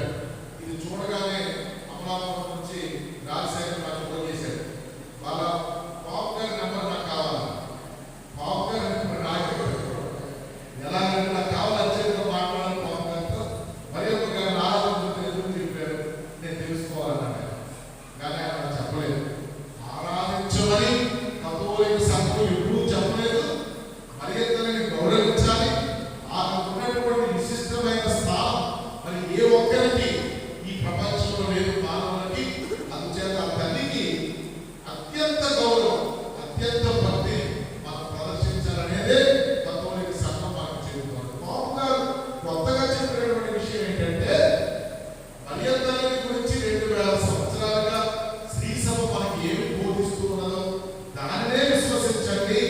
శ్రీ సభ ఏమి బోధిస్తుందో దానినే బోధించండి, నమ్మండి. అంతేగాని కొత్తగా మీకు నచ్చినటువంటి విషయాలను మర్యాదలకి ఆపాదించకండి, దాన్ని బోధించకండి అని మాత్రమే ఆయన తెలియజేయడం జరిగింది. అందువల్ల మనందరం కూడా మర్యాదల పట్ల కథోలిక సంఘం కలిగి ఉన్నటువంటి అసలు సిసలు భక్తిని తెలుసుకోవడానికి ప్రయత్నించి ఆ ప్రకారంగా ఆ తల్లిని మనం గౌరవించుకుందాం. ఈరోజు మా అమ్మ మరణ వార్షికోత్సవ సందర్భంగా ఈ పూజను సమర్పించేటప్పుడు నేను ఆవిడ జ్ఞాపకం చేసుకున్నాను. ప్రతిరోజు మా ఇంట్లో జపమాల జరిగేది. జపమాల లేని రోజు మా ఇంట్లో లేదు. జపమాల చెప్పకుండా ఆ భోజనం పెట్టేది కాదు. ఎవరితో నిద్రపోయేవాళ్ళం. 7 అయితే మా ఇంటికి ఎవరు వచ్చేవాళ్ళు సాయంత్రం. మా పక్కన జపమాల మొదలు పెట్టిందో ఎవరైనా వాళ్ళు. ఎందుకంటే ఎప్పుడు అవుతుందో తెలియదు. అంతగా చదువుకోలేదు. కానీ మరి తల్లి పట్ల అంత గొప్ప భక్తిని కలిగి ఉన్నటువంటి తల్లి. మేము కూడా అదే భక్తులు పెరిగాం. మన అమలాపురం వాళ్ళందరం కూడా అదే భక్తులు పెరిగాం. ఎందుకంటే డిసెంబర్ 8 మనందరికీ చాలా ఇష్టమైన రోజు. మరి తల్లి నిష్కాల పండుగ, ఇమ్మాక్యులేట్ కన్సెప్షన్. ఈ పండుగ శ్రీ సభలో చాలా ప్రియమైన పండుగ, అందరికి ఇష్టమైన పండుగ. ఆగస్టు 15 కంటే, సెప్టెంబర్ 8 కంటే డిసెంబర్ 8 చాలా ఇష్టమైన పండుగ. ఎందుకు నాకు తెలియదు కానీ మార్టిన్ లూథర్ గారు కూడా డిసెంబర్ 8 అంటే చాలా ఇష్టపడేవాడు. డిసెంబర్ 8 ఖచ్చితంగా పండుగలు చేసేవాడు. డిసెంబర్ 8 నాడు చక్కటి ప్రసంగాలు చెప్పేవాడు మరి తల్లి గురించి. ఆయన కథోలిక మతాన్ని విడిచిపెట్టినా మరి తల్లి పట్ల భక్తిని విడిచిపెట్టలేదు. అయితే దాని గురించి ప్రసంగించడం ఆయన మానేసేది తప్ప కొన్ని విషయాల్లో కొద్దిగా విభేదించాడు తప్ప మరి తల్లి ఆయన ఎప్పుడు కూడా తోలనాడలేదు. కథోలిక ఏతర క్రైస్తవ సంఘాల వారు దీనిని గమనించి మరి తల్లిని మనం వేరే విధంగా మాట్లాడకుండా ఆమెను యేసుక్రీస్తు తల్లిగా దేవమాతగా గౌరవించవలసిన బాధ్యత క్రైస్తవ సంఘం మీద ఉన్నది అనే విషయాన్ని గుర్తించాలని మనం అందరం ప్రార్థించాలి. నిమిషం మౌనంగా ఉండి డిసెంబర్ 8వ తారీఖున జరిగిపోయే ఆ నిష్కలంకోద్భవ మాత పండుగల వరకు అమలాపురం విచారణను సిద్ధపరచమని దేవుణ్ణి ప్రార్థిద్దాం. ఒకసారి విశ్వాస ప్రమాణం చేయాల్సిన సమయంలో వచ్చాము. ఈ సందర్భంలో మనకి 2 విశ్వాస సంగ్రహాలు ప్రమాణం. ఎన్నున్నాయి విశ్వాస సంగ్రహాలు? 1 2 ఉన్నాయి. ఒకటి అపోస్తుల విశ్వాస సంగ్రహము, రెండవది నిశ్చయ విశ్వాస ప్రమాణం. చూసారు ఈ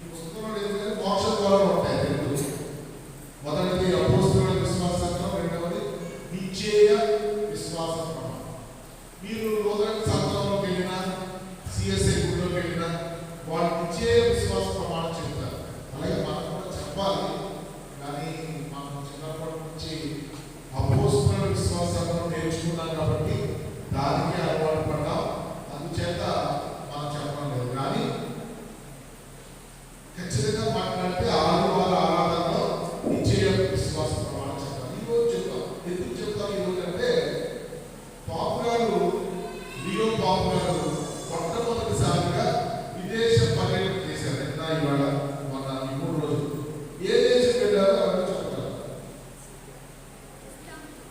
ఏ దేశం వెళ్ళారు? కాబట్టి టర్కీ దేశం. ఇది ముస్లిం దేశం. ఆయన ఏ జర్మనీ వెళ్ళి ఉండొచ్చు, అమెరికా వెళ్ళి ఉండొచ్చు, టర్కీకి ఎందుకు వెళ్ళారు? చాలా ఆశ్చర్యకరమైన విషయం. ఎందుకు వెళ్ళారంటే టర్కీలో నిశ్చయ అనేటువంటి పట్టణం ఉంది. ఇంగ్లీష్లో నైసియా అంటారు. ఈ పట్టణంలో 325వ సంవత్సరంలో క్రీస్తు శకం 325వ సంవత్సరంలో ఒక మహాసభ జరిగింది. ఆ మహాసభ ఎప్పుడు జరిగింది అంటే మొట్టమొదటి మహాసభ ద కౌన్సిల్ ఆఫ్ నైసియా, లేదా the first council of Nicaea. ఎందుకు జరిగింది అంటే ఒక ఫాదర్ గారు ఆ రోజుల్లో వాళ్ళే పండితులు ఫాదర్ ఆయన ఏం చెప్పాడంటే యేసుక్రీస్తు దేవుడు కాదు, మానవుడు మాత్రమే, యావే ప్రభువు మాత్రమే దేవుడు.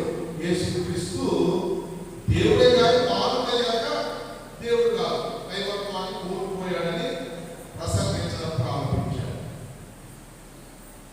ఇది సత్యమా అసత్యమా ఎవరు చెప్పాలి? నేను బయట చదివాను అంటాడు ఆయన. ఇంకొక బాగా తెలిసి కాదా బాబు చెప్పేది తప్పంటే నా తప్పని ఎలా ప్రూవ్ చేస్తావా చూపిస్తావంటే ఇది చాలా మందికి ప్రచారమైనందువల్ల ఆనాటి పీఠాధిపతులు అందరూ పండితులు అందరూ సమావేశమై ఈ నిశ్చయ అనేటువంటి పట్టణంలో యేసుక్రీస్తుని గురించి చాలా సంవత్సరాలు చర్చించి వాళ్ళు చేసినటువంటి ఒక తీర్మానం ఏంటంటే ఈ నిశ్చయ విశ్వాస ప్రమాణం. ఈ నిశ్చయ విశ్వాస ప్రమాణంలో యేసుక్రీస్తుని గురించి చాలా అద్భుతంగా వర్ణించారు. ఏమని వర్ణించారు? ఇతడు యుగ యుగములకు పూర్వమే పిత నుండి జన్మించారు. మరియ తల్లికి జన్మించిన నాటి నుంచే యేసుక్రీస్తు కాదు, ఇతడు యుగ యుగములకు పూర్వమే పిత నుండి జన్మించారు. జన్మించిన వాడు సృష్టింపబడిన వాడు కాడు, పితతో ఏక స్వభావం కలవాడు. పితతో ఏక స్వభావం కలవాడు కనుక కుమారుడు తక్కువవాడు, తండ్రి ఎక్కువవాడు అని చెప్పడానికి వీలు లేదు అని ఈ విశ్వాస ప్రమాణం ఆనాడు తీర్మానించబడింది. ఇది క్రైస్తవులు అందరూ పాటించవలసినటువంటి విశ్వాసం. దయచేసి నిలబడండి. మీ దగ్గర పుస్తకం లేదు కాబట్టి నేను చదువుతాను, అలాగే చెప్పండి. కొంచెం లేట్ అయినా పెద్దగా ఉన్నా మనకు మంచిది. తర్వాత కాలంలో విచారకులు ఒప్పుకుంటే ప్రతి ఆదివారం కూడా నేను చెప్పచ్చు, లేదా ప్రతి నెల మొదటి ఆదివారం అయినా ఈ నిశ్చయ విశ్వాస ప్రమాణాన్ని చెప్పండి. ఒకే సర్వేశ్వరుని విశ్వసించుచున్నాను, అతడు పరలోకమును భూలోకమును కనిపించు కనిపించని సమస్త వస్తువులను సృష్టించిన సర్వశక్తి గల పిత సర్వేశ్వరుని జనితైక పుత్రుడు ఒకే ప్రభువైన యేసుక్రీస్తును విశ్వసించుచున్నాను.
వృద్ధులకు తీర్పు చెప్పుటకు అతడు మరలా మహిమతో వేచేయును. అతని రాజ్యమునకు అంతమే ఉండదు. పితా పుత్రుల నుండి బయలుదేరు ప్రభువును జీవనదాతయువైన పవిత్రాత్మను విశ్వసించుచున్నాను. ఇతడు పితా పుత్రులతో పాటు ఆరాధన మహిమలను పొందుచున్నాడు. ప్రవక్తల ద్వారా అతడు బోధించి ఉన్నాడు. ఏక పవిత్ర కథోలిక అపోస్తోలిక శ్రీసభను విశ్వసించుచున్నాను. పాప విమోచనమునకు ఒకే జ్ఞాన స్నానమును అంగీకరించుచున్నాను. మృతుల ఉత్థానమును రానున్న పరలోక జీవమును నిరీక్షించుచున్నాను. ఆమేన్. ఇది 1700 సంవత్సరాల క్రితం నిర్ణయించబడినటువంటి నిశ్చయ విశ్వాస ప్రమాణం. 1700 సంవత్సరాలుగా ప్రతి ఆదివారం చెప్పబడుతున్నటువంటి మన విశ్వాసం చక్కటి మాటలు. అంటే ఈ సంవత్సరం 1700 వార్షికోత్సవం. ఇప్పుడు ఈ ప్రమాణానికి అందువలన బాబు గారు ఈ నిశ్చయ పట్టణానికి వెళ్ళి అక్కడ ఉన్నటువంటి ప్రాటెస్టెంట్ మత అధికారులందరినీ కూడా పిలిపించుకొని ముస్లింలతో కలిసి ఈ సమావేశాన్ని ఏర్పాటు చేసి ఈ నిశ్చయ విశ్వాస ప్రమాణం యొక్క 1700 వార్షికోత్సవాన్ని జరిపారు. మనం కూడా మన విచారణలో ఈ వార్షికోత్సవాన్ని జరుపుకుంటూ ఈ విశ్వాసం కుమారుడైన యేసుక్రీస్తు యొక్క ఉనికి ఏంటి, ఆయన స్వభావం ఏంటి, ఆయన దైవత్వం ఏంటి అనేది చాలా చక్కగా చెప్పబడినందుకు సంతోషిద్దాం. సమయం ఎక్కువ లేనందువల్ల క్లుప్తంగా మనం విశ్వాసం ప్రార్థన పెంచుకున్నాం. విశ్వాసం ప్రార్థించుకుందాం. ఓ కరుణా సాగర, యావత్ దేశమును సేవాభావంతో ముందు నడిపిస్తున్న మా పరిశుద్ధ లీగో పోపు గారిని, మా చెయ్య పీఠాధిపతులను, మా విచారణ గురువులను, మఠవాసులను, సంఘ పెద్దలను అమితంగా దీవించండి. వారి నాయకత్వంలో మన కథోలిక సంఘములని విశ్వాసములో స్థిరపడినట్లు వారికి కావలసిన దీవులను సమృద్ధిగా కురిపించమని ఓ ప్రభువా మా ప్రార్థన ఆలకించండి. సర్వేశ్వర, మన ప్రభు పర్వతములకు బోధమని పరిశుద్ధ వాక్యం పలుకుచున్నది. కావున జీవిత సమరంలో అలసిపోయిన మేము ప్రభుని సన్నిధానంలో వెళ్ళి ఏకాంతముగా ఆత్మ పరిశీలన చేసుకొని మనస్తత్వాన్ని ఇచ్చి మా ఆత్మను సంసిద్ధం చేసుకునే వాక్యాన్ని ఈ ఆగమన కాలంలో మాకు ప్రత్యేకంగా దయచేయమని ఓ ప్రభువా మా ప్రార్థన ఆలకించండి.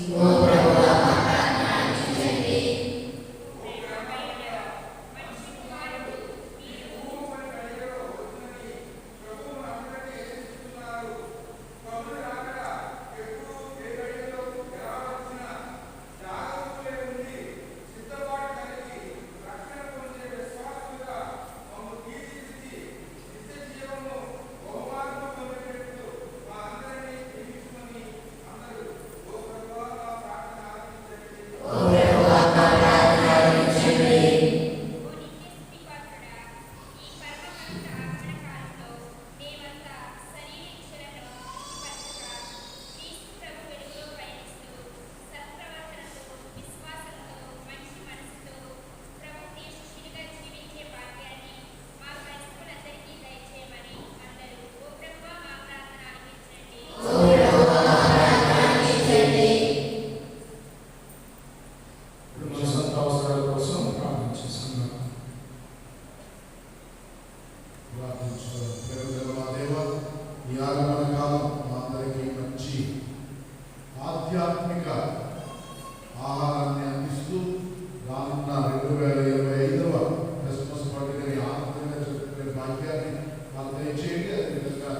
డిసెంబర్ 8వ తారీఖు జరగబోయే మా విచారణ దేవాలయ పండుగను అత్యంత వైభవంగా జరిపించమని వాతావరణాన్ని ఏర్పరచమని రావలసిన భక్తులందరూ వచ్చి మా సంతోషంలో పాల్గొంచుకునేలా చేయమని మీ కుమారుడైన క్రీస్తు ద్వారా వేడుకొనుచున్నాము తండ్రి.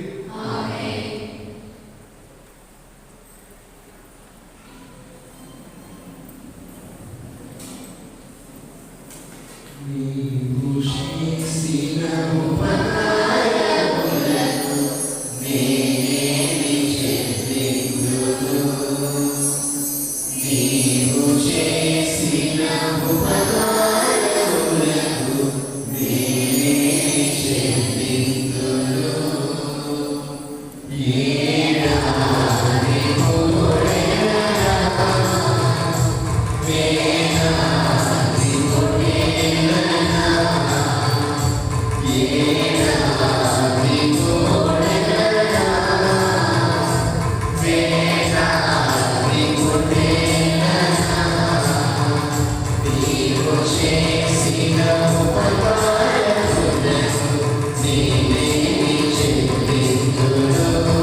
సహోదరి సహోదరులారా, మీరును నేను అర్పించి ఈ పని సర్వశక్తి గల పుత్రుడైన సర్వేశ్వరునికి ప్రీతికరమైనట్లుగా ప్రార్థించండి.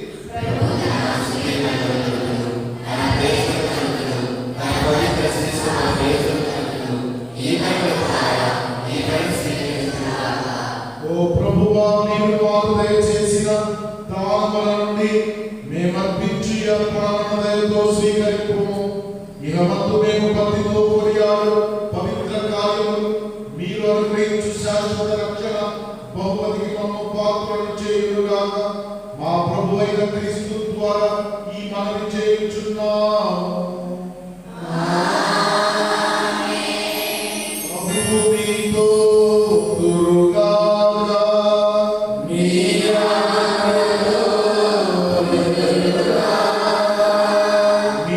మనస్సులను ఉన్నతములకు త్రిప్పండి.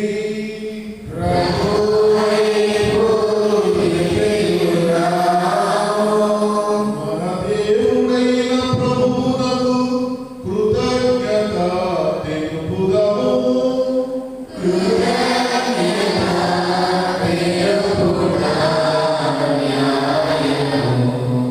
ప్రభువైన దేవా, పావన పితా, సర్వశక్తిగల నిత్య సర్వేశ్వర, మేము ఎల్లప్పుడూ ఎచ్చోటను మీకు కృతజ్ఞత వందనములు మా ప్రభువైన క్రీస్తు ద్వారా చెల్లించుట యుక్తము, న్యాయము, ధర్మము, రక్షణదాయకము. ఏలయన క్రీస్తు ప్రథమ ఆగమమున దీన నరరూపము ధరించి మీరు ఆదియందు చేసిన ఏర్పాటును నెరవేర్చి నిత్య రక్షణ ద్వారమును మాకు మరలా తెరచెను.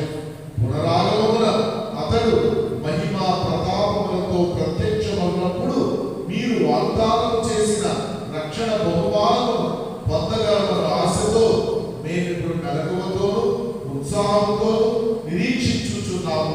కావున దూతలతోను అతిదూతలతోను భద్రాసులతోను అధిపతులతోను పరలోక దళములన్నిటితోను ఏకమై మేము మహిమా గీతముతో మేము నిరతము స్తుతించుట ఎట్లనగా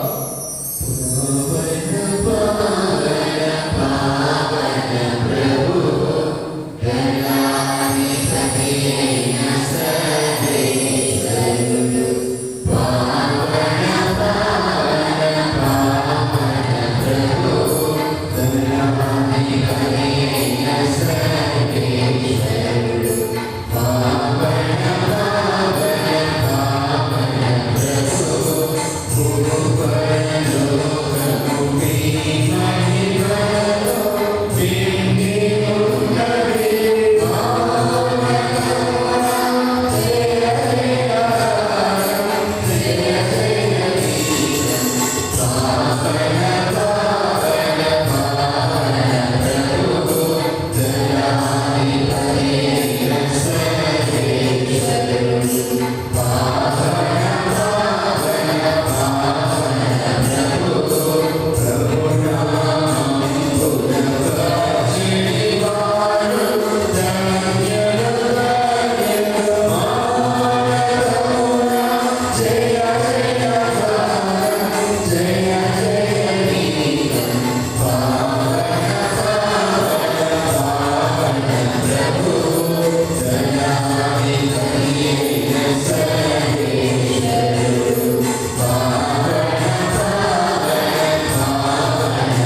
మీరు నిజంగా పవిత్రుడు, సర్వ పవిత్రతకున్నయు మీరే కనుక మీ పవిత్రాత్మ ద్వారా ఈ కానుకలను పరిశుద్ధపరచ ప్రతిపాదించున్నాము. ఈ విధమైన మా కొరకు మా ప్రభువు అయిన యేసుక్రీస్తు శరీర రక్తములు అవునుగాక. అతను శిలువ శ్రమలకు తనను తాను ఇష్టపూర్తిగా అప్పగించుకున్నప్పుడు అప్పమనందుకొని కృతజ్ఞతావందనములు చెప్పి దృంచి శిష్యులకిచ్చుచు ఇట్లనెను, మీరందరూ దీనిని తీసుకుని భుజింపుము, ఏలయనా ఇది మీ కొరకు అప్పగింపబడనున్న నా శరీరము.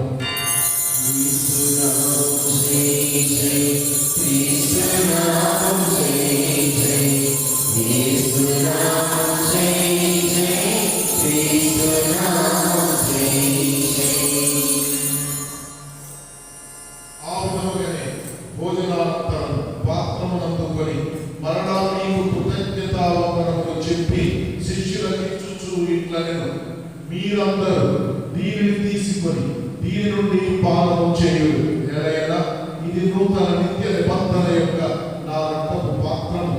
ఇది మీ కొరకును అనేకుల కొరకును పాప పరిహారములకై ధారపోయబడును. దీనిని నా జ్ఞాపకార్థము చేయుడు.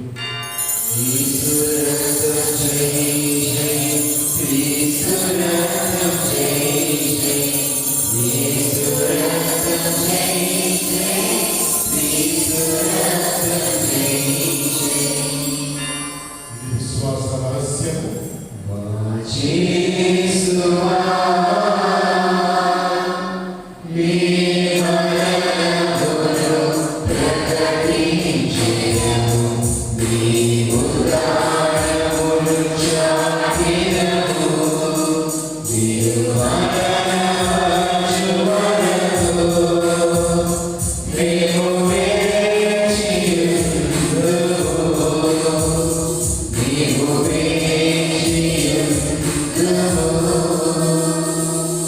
కనుక తండ్రి, క్రీస్తు మరణమును ఉత్థానమును స్మరించుచు జీవమునకు ఈ అప్పమును రక్షణ పాత్రను మీకు సమర్పించుచున్నాము.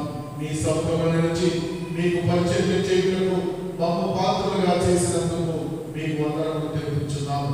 క్రీస్తు శరీర రక్తములతో పారివారము మమ్ము పవిత్రాత్మ ద్వారా ఐక్యపరచమని ప్రతిపాదించున్నాము.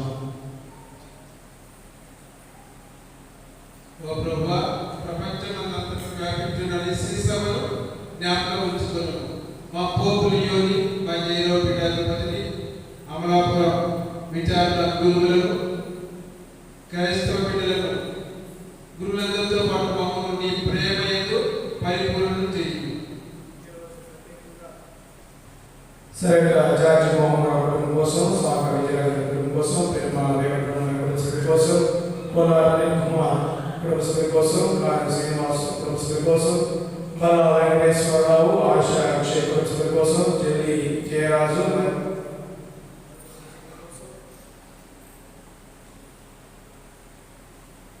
మరణం పొందినటువంటి ఎలిజబెత్ జోసెఫ్ ఆత్మతిశ్రాధిపతిగా, రాజేశ్వరి స్వామి ఆత్మతిశ్రాధిపతిగా, ఓకే నాయుడు ప్రవేణులకి యశస్విని కుటుంబాన్ని దేవుడు చేసిన మేలుగా, గుర్రాల సూర్యాల ఆత్మతిశ్రాధిపతి చేయాలి. తర్పణ శాస్త్ర దేవుడు చేసిన మేలుగా ఈరోజు ప్రత్యేక ప్రార్థన చేసుకుందాం. అలాగే నగరపై బాలసుబ్రహ్మణ్యం గ్రేస్ దేవుడు చేసిన మేలుగా, కొంత సూర్యబాబు, వజ్రావతి, తులసి చరణ్, గ్లోరీ ఫైర్ తేజ, సునీత, హంసిక తేజ్ కోసం నమస్కారం ఆత్మతిశ్రాధిపతిగా ఎలా చేస్తున్నారు కుటుంబాన్ని దేవుడు కాచుకాపురం మీరు పెదయించేను.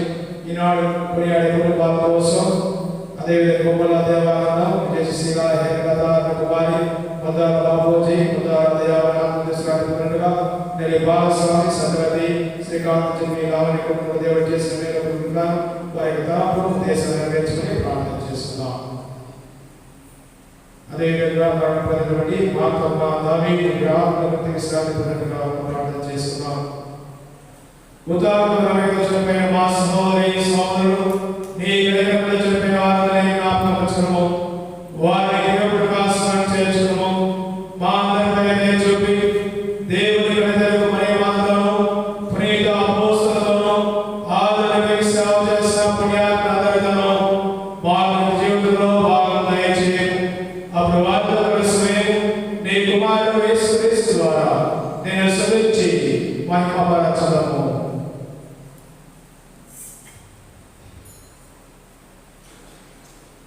క్రీస్తు ద్వారా క్రీస్తుతో క్రీస్తునందు సర్వశక్తి గల పవిత్రాత్మతో ఏకమయుడు నీకు యుగయుగములు గౌరవ మహిమలు కలుగునుగాక.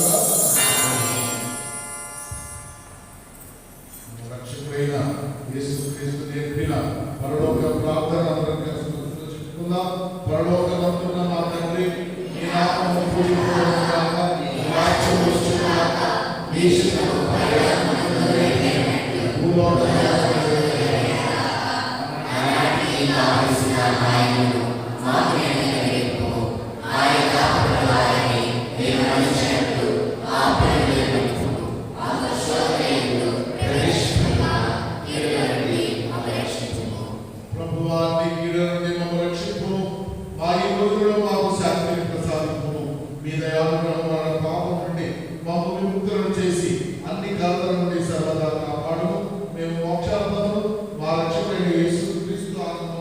నిరీక్షించుచున్నాము.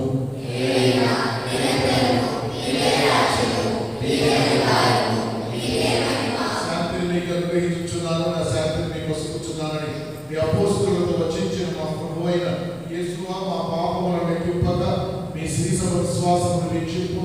మీ చిత్త ప్రకారం మీ సభకు శాంతిని ఐక్యమును అనుగ్రహింపు. యుగయుగములు జీవించుచు పరిపాలించు ప్రభువా. ప్రభు శాంతి ఎల్లప్పుడూ మీ అందరితో ఉండగాక.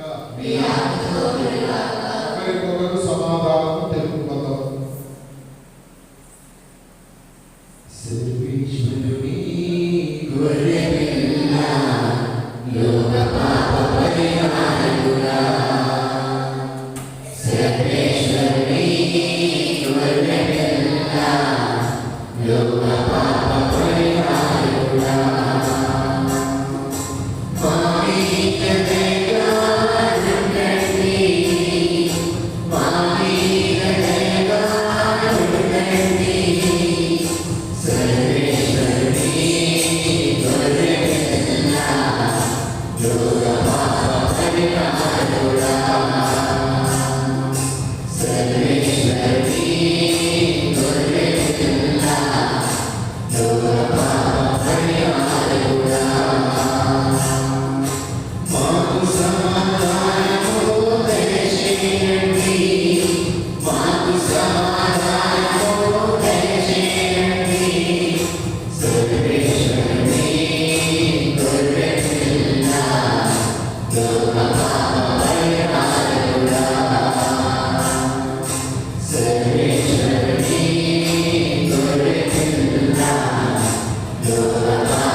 ఇదిగో సర్వేశ్వరుని గొర్రెపిల్ల, ఇదిగో లోకము యొక్క పాపములను పరిహరించే యేసుక్రీస్తు.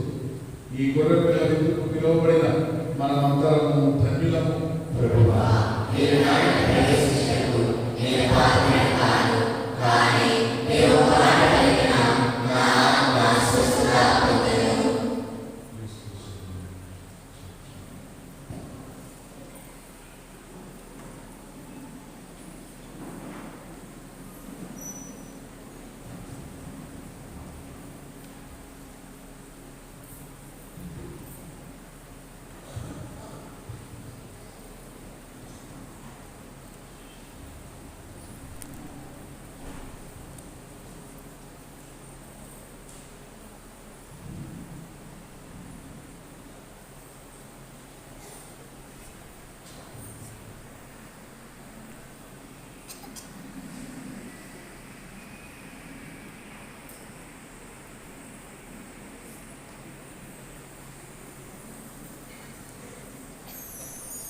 సత్ప్రసాదవిందు, దివ్య సత్ప్రసాదవిందు, ప్రభు క్రీస్తు అందించు పరలోక విందు. ప్రభు ప్రసాదవిందు, దివ్య ప్రసాదవిందు, ప్రభు యేసు కన్యాన పరమాత్మ విందు. సత్ప్రసాదవిందు, దివ్య సత్ప్రసాదవిందు, ప్రభు క్రీస్తు అందించు పరలోక విందు. ప్రభు ప్రసాదవిందు, దివ్య ప్రసాదవిందు,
దేవుడా స్తోత్రం. హల్లెలూయా హల్లెలూయా హల్లెలూయా హల్లెలూయా. ప్రియ దేవుని బిడ్డలారా, ఈనాడు నవదిన ప్రార్థన 3వ రోజు. మన కోనసీమ నుండి మొట్టమొదటి గురువు ఏలూరు మీద రాసిన వికార్ జనరల్ మన యొక్క విచారణ ముందు బిడ్డ. మనం అడగగానే ఎన్ని పనులు ఉన్నా పక్కన పెట్టి మన మీద ఉన్న ప్రేమతోటి ఫాదర్ బాలా గారు ఈనాడు నవదిన ప్రార్థన 3వ రోజు ఈ దివ్యబలి పూజలు మనందరి కోసం సమర్పించి దేవుని యొక్క ఆశీర్వాదం ఇచ్చినటువంటి ఫాదర్ బాలా గారికి ప్రత్యేకంగా కర్తాంతులతో ధన్యవాదాలు.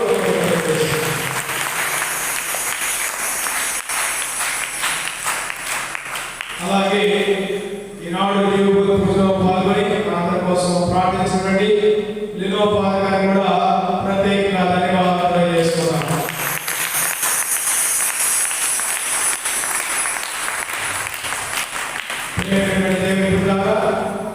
ఈనాడు దివ్యబలి పూజ ప్రాక్టీస్ లేదు, ఉదయం జరిగింది. రేపు దివ్యబలి పూజ అయిన తర్వాత పాటల ప్రాక్టీస్ జరుగుతుంది. నవదిన ప్రార్థనలు ఆ రోజున కొనియాడే కుటుంబాల వారు మీ కుటుంబం తరఫున ఏరియా వైస్గా పని కానీ కేక్ కానీ ఎవరైనా స్పాన్సర్ చేయాలనుకుంటే మరి ప్రతిరోజు కూడా ఏరియా ప్రకారంగా మీరు స్పాన్సర్ చేయవలసిందిగా కోరుతూ ఉన్నాం. ఉత్సవ కమిటీ సభ్యులకు ఈ దివ్యబలి పూజ అనంతరం మీటింగ్ సమావేశం ఉన్నది కాబట్టి అందరూ కూడా పాల్గొనవలసిందిగా కోరుతూ ఉన్నాం. అలాగే లాటరీ బుక్కులు తీసుకున్న వారు ఆ బుక్కులో ఒక సగం సిలుపు బుక్కు తిరిగి రావాలి. ఎవరైతే తీసుకున్నారో ఆ లాటరీ బుక్ సేల్ చేసిన వారు తిరిగి ఇవ్వవలసిందిగా కోరుతూ ఉన్నాను. ఇంకా బుక్కులు ఉన్నాయి, కావలసిన వారు కూడా నన్ను కానీ తర్వాత అనిల్ గారిని సంప్రదించి బుక్కులు తీసుకోవాల్సిందిగా మనం మనం చేస్తూ ఉన్నాం.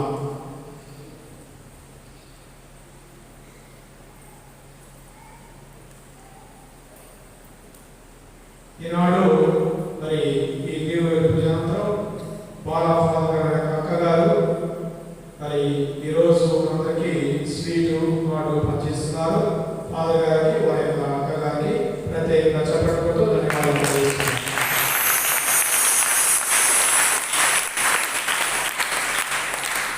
ఈ దేవుడి పూజ అయిన తర్వాత గురువులకు సన్మానం ఉంది కాబట్టి 2 నిమిషాలు మాత్రమే. రేపు పుణ్యాడే కుటుంబాలు మేక సంజీవరావు గారి కుటుంబం నుండి విపత్తి బాలగారి ఇంటి వరకు రేపు పాటలు పడేవారు విచారణ గాయక బృందం. పుణ్యాడే కుటుంబాలు మేక సంజీవరావు గారి ఇంటి నుండి విపత్తి బాలగారి ఇంటి వరకు.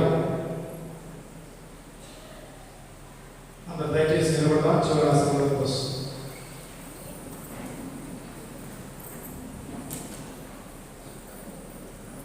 మీ అందరికీ ముందుగా పండుగ శుభాకాంక్షలు చేస్తున్నాం. ఇంకా ఫాదర్ గారికి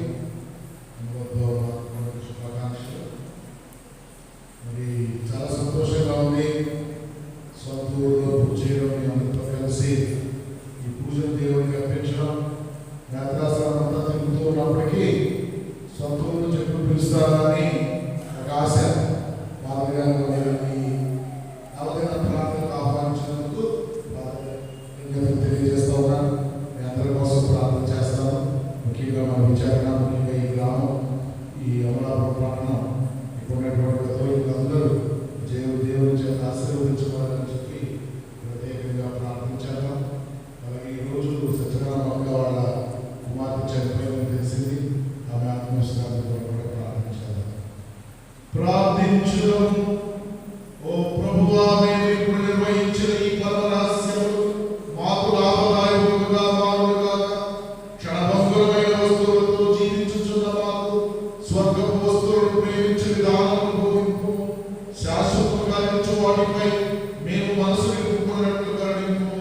మా ప్రభువైన క్రీస్తు ద్వారా ఈ మనవి చేయుచున్నాము.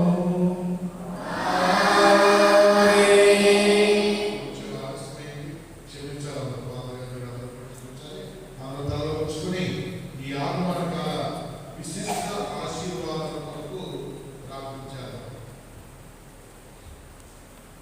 సర్వశక్తి మంతుడు దయామయుడైన సర్వేశ్వరుని శుద్ధుని ప్రథమాగమమును మీరు విశ్వసించుచున్నారు. అతని పునరాగమము కొరకు నిరీక్షించుచున్నారు. అతని ఆగమనము మీ జీవితమును వెలుగుతో నింపి పవిత్రమనర్చుగాక. ఆమేన్. సర్వేశ్వరుని గట్టి విశ్వాసమును, ఆనందమయమైన నమ్మకమును, క్రియాశీలముగా దైవ ప్రేమను దండిగా వస్తువుగాక. ఆమేన్. మన రక్షకుడి మనుష్యావతారమును గురించి ఆనందించు నిపుణులను అతని మహిమతో మరలా వేరు చేసినప్పుడు నిత్య జీవపు వరములతో నింపునుగాక.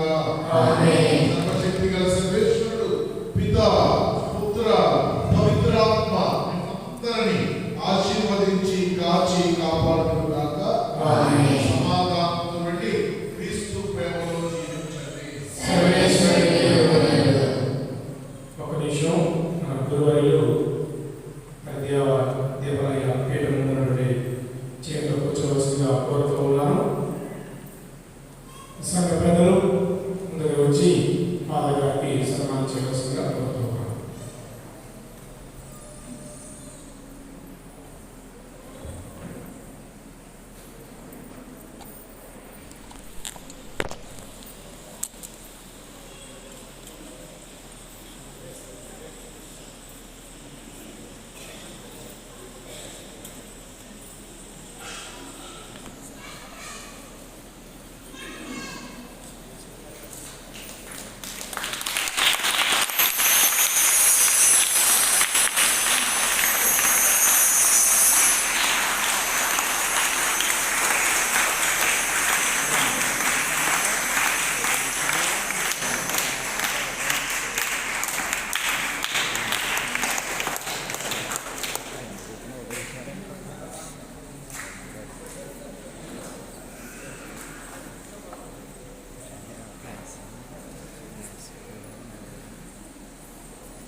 పరిశుద్ధ పరమదివ్య ప్రసాదములకు పరిశుద్ధ పరమదివ్య ప్రసాదములకు పరిశుద్ధ పరమదివ్య ప్రసాదములకు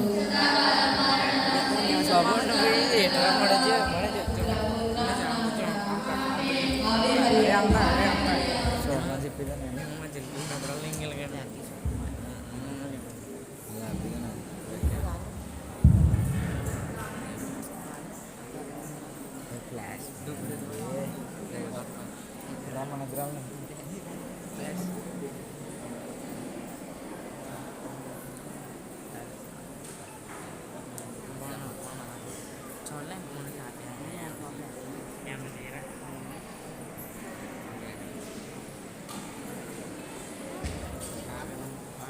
దింపుదా